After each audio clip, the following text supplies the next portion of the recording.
हे दोस्तों नमस्कार। एक बार आप सबका फिर से स्वागत है हमारे यूट्यूब चैनल डियर गुरुजी पर। दोस्तों जैसे कि आप सबको होता है कि मैं आप सबके लिए हिंदी जीके जीएस और आपके जो भी प्रैक्टिस सेट हो सकते हैं सभी विषयों के मैं आपको प्रोवाइड कराता हूं अपने इस चैनल पर। तो चैनल को सब्सक्राइब कर लीजिए, क्योंकि अगर आप तैयारी करना चाहते हैं विद टेस्ट सीरीज तो हमारे चैनल को सब्सक्राइब कर सकते हैं। मैं आप सबके लिए इसी तरह की वीडियो लेकर आता रहता हूँ हर चैनल से रिलेटेड। तो चलिए स्टार्ट करते हैं पहले क्वेश्चन से। तो पहला क्वेश्चन कह रहा है आपका यहाँ पर, निम्नलिखित में से कौन सा कर भारत सरकार द्वारा नहीं लगाया जाता है। तो यहाँ पर जो टोल टैक्स है, ऑप्शन जो डी है, वो भारत सरकार द्वारा नहीं लगाया जाता है। जी हाँ दोस्तों, जो ये टोल टैक्स है वो राज्य सरकार लगाती है, मतलब कि केंद्र सरकार नहीं लगाती है। तो भारत सरकार जो आपका आयकर, निगम कर, सीमा शुल्क कर, उत्पाद कर, ये सेवा कर, ये सारे कर आपके लगाती है। लेकिन आपका जो मार्ग कर या टोल टैक्स है ये आपका राज्य सरकार लगाती है। क्वेश्चन नंबर आपका 106 कह रहा है, आर्थिक दृष्टि किसी देश की आर्थिक वृद्धि की सर्वाधिक उपयुक्त माप क्या है। तो किसी देश की जो आर्थिक वृद्धि की सर्वाधिक उपयुक्त माप है वो प्रति व्यक्ति उत्पाद है। ऑप्शन जो इसका डी है वो बिल्कुल करेक्ट हो जाएगा। क्वेश्चन नंबर 107 कह रहा है आपसे, विश्व के किस देश में पहली हाइड्रोजन ट्रेन चलाई गई है। तो विश्व के किस देश में पहली हाइड्रोजन ट्रेन, तो ऑप्शन जिसका डी है जर्मनी। जी हाँ, जर्मनी में हाइड्रोजन ईंधन से चलने वाली दुनिया की पहली ट्रेन कोराडिया आई लिंट चलाई गई। इसे जर्मनी की 4000 डीजल ट्रेनों का विकल्प बनाने की तैयारी हो रही है। चलिए बढ़ते हैं अगले पॉइंट पर। तो अगला पॉइंट आपका क्वेश्चन नंबर 108 कह रहा है, national stock exchange of India के प्रवर्तक हैं। तो दोस्तों राष्ट्रीय स्टॉक एक्सचेंज की स्थापना फेरबानी समिति की अनुशंसा पर की गई थी, और इसके प्रवर्तकों में भारत सरकार के अतिरिक्त प्रमुख रूप से आईडीबीआई, एलआईसी, जेआईसी, एसबीआई व अन्य प्रवर्तक जो है वो आपके ICICI, IFCI, SHCIL, BBI capital market limited, IL तथा एफएस है। तो इसके हिसाब से देखा जाए तो यहाँ पर चारों के चारों ऑप्शन जो डी है वो बिल्कुल करेक्ट हो जाएगा। अगला पॉइंट आपका कह रहा है, डूरंड कप किस खेल से संबंधित है। तो जो दोस्तों आपका डूरंड कप है वो आपका फुटबॉल से संबंधित है। जी हाँ दोस्तों, डूरंड कप आपका फुटबॉल से संबंधित है। गोल्फ की अगर हम बात करें तो Canada cup, Mastram cup, Prince of Wales cup, Ryder cup, Walker cup, Curtis cup. Hockey की बात करें तो हॉकी में तो आप सबको होता है ध्यानचंद ट्रॉफी, मुंबई स्वर्ण कप और आपका आगा खान कप। इसके अलावा कौन से फेडरेशन कप होता है, बेटन कप होता है, अजलान शाह कप होता है। और टेबल टेनिस की बात करें तो आपका Travancore cup, Ramanujan trophy, Padmavati trophy, Indira cup, विश्व टीम कप, विश्व cup, India cup, Gulf cup, सारे आपके टेबल टेनिस के अंतर्गत आते हैं। चलिए बढ़ते हैं अगले पॉइंट पर। अगला पॉइंट आपका कह रहा है यहाँ पर 110 नंबर क्वेश्चन है कि वाटर पोलो में खिलाड़ियों की संख्या होती है। तो दोस्तों वाटर पोलो में खिलाड़ियों की जो संख्या होती है वो 7 होती है। तो ऑप्शन जो इसका सी है वो बिल्कुल करेक्ट हो जाएगा। जी हाँ, वाटर पोलो में 7 खिलाड़ी होते हैं और यहाँ पर ऑप्शन सी करेक्ट हो जाएगा। इसके अलावा बास्केटबॉल की बात करें तो वहाँ पर 5 खिलाड़ी होते हैं। 5 खिलाड़ी आपके बास्केटबॉल में होते हैं। क्रिकेट में, हॉकी में, फुटबॉल में 11 प्लेयर होते हैं। और आपका वॉलीबॉल में कितने होते हैं दोस्तों, वॉलीबॉल में आपके 6 होते हैं और पोलो में आपके 4 होते हैं। इसके अलावा जिम्नास्टिक की बात करें तो वहाँ पर 8 होते हैं। चलिए बढ़ते हैं अगले पॉइंट पर। तो अगला पॉइंट आपका यहाँ पर कह रहा है, निम्नलिखित में से कौन सा युग्म सही नहीं है। 111 कह रहा है सही नहीं है। तो ऑप्शन जो सी है जाकिर हुसैन, जाकिर हुसैन जी का जो संबंध है वो हारमोनियम से तो नहीं है भाई। तो ऑप्शन जो इसका सी है वो बिल्कुल करेक्ट हो जाएगा। जी हाँ दोस्तों, अब आप लोग को कॉमेंट करके बताना है कि जाकिर हुसैन का संबंध किससे है। बहुत ही आसान है, आप लोग कॉमेंट करके बता भी सकते हो। चलिए बढ़ते हैं क्वेश्चन नंबर 112 पर। तो कह रहा है यहाँ पर, मोहिनी अट्टम परंपरागत नृत्य है। तो दोस्तों मोहिनी अट्टम जो है वो केरल का नृत्य है। जी हाँ, तो ऑप्शन सी जो है बिल्कुल करेक्ट हो जाएगा। केरल में मोहिनी अट्टम और कथकली ये फेमस है। इसके अलावा आंध्र प्रदेश में का क्या है भाई, कच्चीपुड़ी है, कुम्मी है, बहुत सारे हैं। इसके अलावा कर्नाटक का जो मेन है वो आपका यक्षगान है, भूतकाला है, कारगा है। और कथकली देखो अभी कुछ लोग कहेंगे तमिलनाडु में भी है, तो तमिलनाडु में भी कथकली है और केरल में भी तब कथकली है, याद रखिएगा। तो तमिलनाडु में आपका क्या कुमी है, कोलाट्टम है, कथकली है, ये सारे आपके तमिलनाडु में हैं। चलिए बढ़ते हैं अगले पॉइंट पर। तो अगला पॉइंट आपका कह रहा है कि विश्व व्यापार संगठन का मुख्यालय स्थित है। तो दोस्तों विश्व व्यापार संगठन का जो मुख्यालय है वो आपका जेनेवा में स्थित है। जी हाँ, ऑप्शन जो इसका बी है वो बिल्कुल करेक्ट हो जाएगा। जिनेवा में स्थित है। जिनेवा में बहुत सारी चीज़ों के मुख्यालय हैं, बहुत बार पेपर में आता है। WTO का है, GATT का है, ILO का है, WHO का है, रेड क्रॉस का है। समझ गए दोस्तों। चलिए बढ़ते हैं अगले पॉइंट पर। तो अगला पॉइंट आपका यहाँ पर क्या कह रहा है कि हेरोइन प्राप्त होती है। जो हेरोइन है वो अफीम से प्राप्त होती है बेसिकली। तो अफीम से मार्फिन प्राप्त होता है और यहाँ पर अफीम की बात कर रहा है। तो जी हाँ, ऑप्शन जो बी है वो बिल्कुल करेक्ट हो जाएगा। चलिए बढ़ते हैं अगले क्वेश्चन पर। तो अगला क्वेश्चन आपका यहाँ पर क्या कह रहा है, क्वेश्चन नंबर 115, निम्नलिखित में से किसका पारिस्थितिक संतुलन से संबंध नहीं है। तो पारिस्थितिकीय संतुलन यानी कि इकोसिस्टम से संबंध नहीं है। तो यहाँ पर अगर देखा जाए तो औद्योगिक प्रबंध का जो संबंध है वो आपका पारिस्थितिक संतुलन से नहीं है। तो ऑप्शन जो इसका सी है वो बिल्कुल करेक्ट हो जाएगा। चलिए बढ़ते हैं अगले पॉइंट पर। तो क्वेश्चन नंबर 116 है आपका, प्रस्तावित जननी सुरक्षा स्कीम प्रतिस्थापित करेगी। तो जननी सुरक्षा स्कीम जो है वो अगर देखा जाए तो राष्ट्रीय मातृत्व लाभ परियोजना को क्या बोलते हैं, प्रतिस्थापित करेगी। तो ऑप्शन जो इसका बी है वो बिल्कुल करेक्ट हो जाएगा।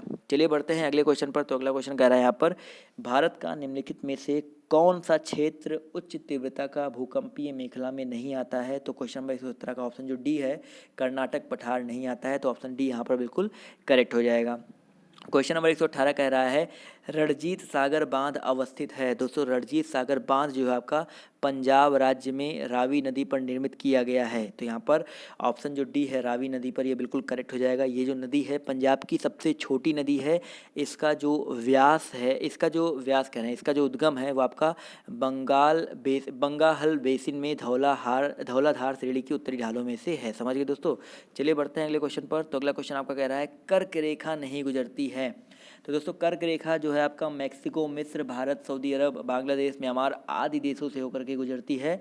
और यहाँ पर अगर देखा जाए तो ईरान जो है यहाँ से नहीं गुजरती। तो ऑप्शन सी यहाँ पर बिल्कुल करेक्ट हो जाएगा। क्वेश्चन नंबर 120 कह रहा है दोस्तों आपका, संसार का सबसे बड़ा मरुस्थल है। दोस्तों संसार का जो सबसे बड़ा मरुस्थल है आपका सहारा मरुस्थल। जी हाँ, अफ्रीका महाद्वीप का जो सहारा मरुस्थल है वो विश्व का सबसे बड़ा मरुस्थल है। समझ गए। तो ऑप्शन जो इसका सी है करेक्ट हो जाएगा। कालाहारी जो मरुस्थल है ये भी आपका अफ्रीकी देश में बोत्सवाना और नामीबिया में फैला हुआ है। और गोबी जो मरुस्थल है वो एशियाई देश मंगोलिया तथा थार, भारत के राजस्थान की बात अगर थार की बात करें तो थार जो है भारत के राजस्थान और गुजरात तथा पाकिस्तान के सिंध में फैला हुआ है।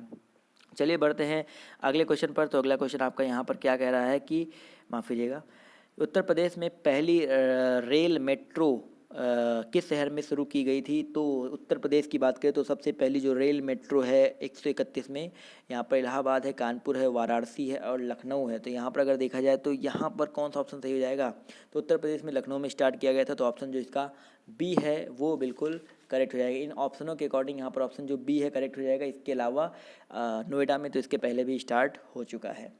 चलिए बढ़ते हैं क्वेश्चन नंबर 132 पर। तो कह रहा है यहाँ पर, निम्न में से कौन जलवायु परिवर्तन के खगोलीय सिद्धांतों से संबंधित नहीं है। तो यहाँ पर अगर देखा जाए तो यहाँ पर क्वेश्चन नंबर 132 का ऑप्शन जो डी है, सौर किरणित ऊर्जा, सौर विकिरण जो है ये नहीं है। तो ऑप्शन जो यहाँ पर डी है वो बिल्कुल करेक्ट हो जाएगा। समझ गए दोस्तों।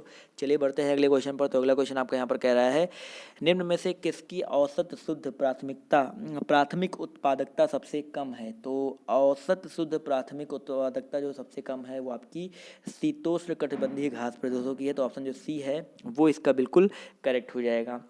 चलिए बढ़ते हैं अगले पॉइंट पर। तो दोस्तों अगला पॉइंट आपका यहाँ पर कह रहा है, माफ़ कीजिएगा, निम्न में से कौन सा सागरीय राष्ट्रीय उद्यान है। सागरीय राष्ट्रीय उद्यान की अगर हम बात करें तो ऑप्शन जो डी है, मन्नार की खाड़ी। जी हाँ दोस्तों, मन्नार की जो खाड़ी है वो समुद्रीय राष्ट्रीय उद्यान है और ये आपके तमिलनाडु राज्य के रामनाथपुर जिले में स्थित है। और मन्नार की खाड़ी में 21 द्वीपों पर आधारित एक राष्ट्रीय उद्यान है। और यहाँ पर इसके अलावा दोस्तों क्या है, इसके अलावा दोस्तों इसका जो क्षेत्रफल की बात कर लें तो इसकी क्षेत्रफल जो है 560 वर्ग किलोमीटर है। इसकी स्थापना 1986 में की गई थी इस राष्ट्रीय उद्यान की। चलिए बढ़ते हैं अगले क्वेश्चन पर। तो अगला क्वेश्चन कह रहा है, निम्न में से कौन सा मरुस्थल दक्षिणी गोलार्ध में स्थित है। दक्षिणी गोलार्ध में कौन सा मरुस्थल स्थित है। तो यहाँ पर अगर देखा जाए तो 35 में जो आपका कालाहारी है वो आपका दक्षिणी गोलार्ध में स्थित है। तो कालाहारी मरुस्थल जो है आपके दक्षिणी गोलार्ध में स्थित है। और इस मरुस्थल का विस्तार तो मैं भी आपको बता ही चुका था कि दक्षिण अफ्रीका तथा बोत्सवाना में है। चलिए बढ़ते हैं क्वेश्चन नंबर 136 पर। तो कह रहा है यहाँ पर, हमारे ग्रह में मृदु जल की सर्वाधिक मात्रा है। तो हमारे ग्रह में जो मृदु जल है उसकी सर्वाधिक मात्रा की अगर हम बात करें तो वो आपका महाद्वीपीय तथा पर्वतीय हिम नदियों में है। तो ऑप्शन जो इसका सी है वो इसका बिल्कुल करेक्ट हो जाएगा। चलिए बढ़ते हैं क्वेश्चन नंबर 137 पर। तो कह रहा है आपसे, निम्न में से कौन सही सुमेलित नहीं है।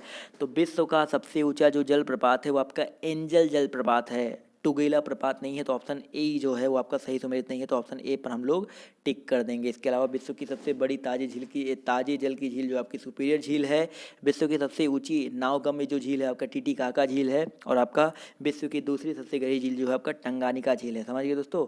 और एंजल यहाँ पर जो मैं आपका विश्व का सबसे ऊंचा जलप्रपात बता रहा हूँ, एंजल जलप्रपात जो है वो एंजल जलप्रपात बेसिकली वेनेजुएला स्थित एंजल जलप्रपात जो है वो विश्व का सबसे ऊंचा जलप्रपात है जिसकी ऊंचाई 979 मीटर है। और यहाँ पर जो टुगेला प्रपात है ये बेसिकली दक्षिण अफ्रीका में स्थित है, इसकी ऊंचाई 948 मीटर है। समझ गए। और ये विश्व का दूसरा सबसे ऊंचा जलप्रपात है।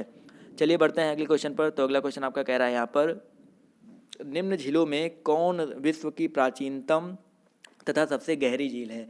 तो विश्व की प्राचीनतम तथा सबसे गहरी झील आपकी बैकाल झील है। तो ऑप्शन जो इसका ए है वो बिल्कुल करेक्ट हो जाएगा। जी हाँ, विश्व की प्राचीनतम तथा सबसे गहरी झील रूस की साइबेरिया क्षेत्र में स्थित बैकाल झील है। इसकी गहराई जो है वो 1637 मीटर यानी कि 5369 फीट है। चलिए बढ़ते हैं क्वेश्चन नंबर 139 पर। तो कह रहा है आपसे निम्न में से कौन सम्मिलित नहीं है? तो क्वेश्चन नंबर 139 की अगर हम बात करें तो ऑप्शन जो बी है हूवर और टेनेसी, ये सम्मिलित नहीं है। जी हाँ, हूवर जो बांध है वो टेनेसी नदी पर नहीं है। जी हाँ, यहाँ पर ऑप्शन जो बी है वो बिल्कुल करेक्ट हो जाएगा। समझ गए दोस्तों।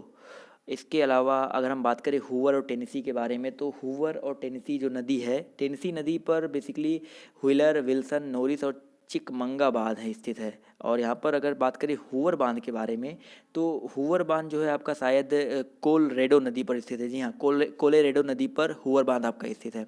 चलिए बढ़ते हैं अगले क्वेश्चन पर। तो क्वेश्चन नंबर आपका 140 कह रहा है यहाँ पर कि भारत में निम्न झीलों में कौन जम्मू एवं कश्मीर में अवस्थित है? जम्मू और कश्मीर में अगर देखा जाए तो ऑप्शन जो सी है अंचार झील, ये आपका जम्मू और कश्मीर में अवस्थित है। तो ऑप्शन जो सी है करेक्ट हो जाएगा। कोलेरू झील आपका कहाँ पर है? आंध्र प्रदेश में है। और हमीरसर जो झील है आपका गुजरात में है। चलिए बढ़ते हैं क्वेश्चन नंबर 141 पर। तो कह रहा है आपसे यहाँ पर, भारत की जनगणना के भारत की जनगणना के अनुसार 2001 से लेकर 2011 की अवधि में देश में जनसंख्या वृद्धि का कितना प्रतिशत है? तो इसके जो आंकड़े थे 2011 के, उसके अकॉर्डिंग अगर देखा जाए तो ऑप्शन जिसका बी है 17.70% की वृद्धि है। समझ गए। तो ऑप्शन जो इसका बी है वो बिल्कुल करेक्ट हो जाएगा। चलिए बढ़ते हैं क्वेश्चन नंबर 142 पर। तो कह रहा है जनगणना 2011 के अनुसार उत्तर प्रदेश की साक्षरता दर कितनी है? तो 2011 जनगणना के अनुसार दोस्तों जो उत्तर प्रदेश की साक्षरता दर है वो आपका 67.7% है, यानी कि ऑप्शन जो डी है वो बिल्कुल करेक्ट हो जाएगा। चलिए बढ़ते हैं क्वेश्चन नंबर 143 पर। तो कह रहा है आपसे 2011 की जनगणना के अनुसार भारत में लिंगानुपात क्या है? तो 2011 की जनगणना के अनुसार भारत में जो लिंगानुपात है वो आपका यहाँ पर अगर देखा जाए तो 940, 950, 960, यहाँ पर कोई भी नहीं है। तो ऑप्शन जो डी है वो करेक्ट हो जाएगा। जी हाँ दोस्तों, यहाँ पर जो लिंगानुपात था वो आपका 943 था। जी हाँ। चलिए बढ़ते हैं अगले क्वेश्चन पर। तो अगला क्वेश्चन आपका यहाँ पर कह रहा है कि 2011 की जनगणना के अनुसार उत्तर प्रदेश की जनसंख्या भारत की जनगणना संख्या की कितनी परसेंट है? तो यहाँ पर ऑप्शन जो सी है 16.5%। कई बार पेपर में आ चुका है, मैं आपको बता भी चुका हूँ इसका आंसर। तो 16.5% जो जनसंख्या है उत्तर प्रदेश में निवास करती है। चलिए बढ़ते हैं अगले क्वेश्चन पर। तो अगला क्वेश्चन आपका कह रहा है कि निम्नलिखित सागरों में किसमें सर्वाधिक लवणता पाई जाती है? तो यहाँ पर देखा जाए तो मृत सागर में सर्वाधिक लवणता पाई जाती है। तो ऑप्शन जो बी है वो बिल्कुल करेक्ट हो जाएगा। चलिए बढ़ते हैं दोस्तों क्वेश्चन नंबर 146 पर। तो कह रहा है आपसे, हाल ही में राष्ट्रीय प्रेस दिवस के अवसर पर किन्हें राजा राम मोहन राय पुरस्कार प्रदान किया गया? तो हाल ही में राष्ट्रीय प्रेस दिवस जो कि 16 नवंबर 2018 को मनाया गया था, तो 16 नवंबर को राष्ट्रीय प्रेस दिवस मनाया जाता है। इसके अवसर पर नरसिम्हा राम को राजा राम मोहन राय पुरस्कार जो है वो दिया गया था। क्वेश्चन नंबर आपका 147 कह रहा है, लॉर्ड डलहौजी की विलय नीति का प्रथम शिकार निम्नलिखित में से कौन हुआ था? तो दोस्तों लॉर्ड डलहौजी के शासनकाल में उसकी विलय नीति के कारण विशेष तौर पर याद किया जाता है। और इस नीति के तहत जो आपका सतारा है ये आपका प्रथम शिकार हुआ था। तो ऑप्शन जो बी है वो बिल्कुल करेक्ट हो जाएगा। 1848 ईस्वी में ये आपका शिकार हुआ था। चलिए 48 में 1848। चलिए बढ़ते हैं क्वेश्चन नंबर 148 पर। तो कह रहा है कि यदि कोई मानवीय रोग विश्व के बृहत क्षेत्र में फैलता है तो उसको क्या कहते हैं? क्वेश्चन नंबर 148 में जो ऑप्शन ए है पेंडेमिक, ये बिल्कुल करेक्ट हो जाएगा। जी हाँ, जब किसी रोग का प्रकोप कुछ समय पहले की अपेक्षा बहुत ही अधिक होता है तो उसे महामारी या जनपादिप या एपिडेमिक रोग हम लोग कहते हैं। तो ऑप्शन जो इसका ए है वो बिल्कुल करेक्ट हो जाएगा।